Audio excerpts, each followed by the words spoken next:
یہ صحیح بخاری کے اندر 7 جگہ آئی ہے، 7 مرتبہ امام بخاری اس حدیث کو لائے۔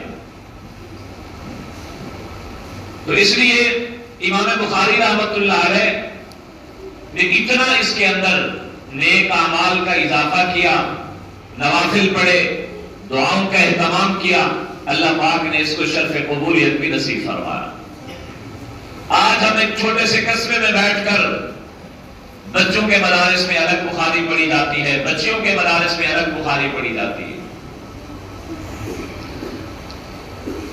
ایک قسم ہے محدثین کی اور دوسرے لوگ ہیں مجتہدین۔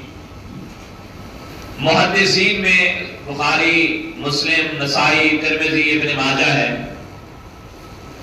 اور مجتہدین کی لسٹ میں امام ابو حنیفہ، امام شافعی، امام مالک، امام احمد بن حنبل ہیں۔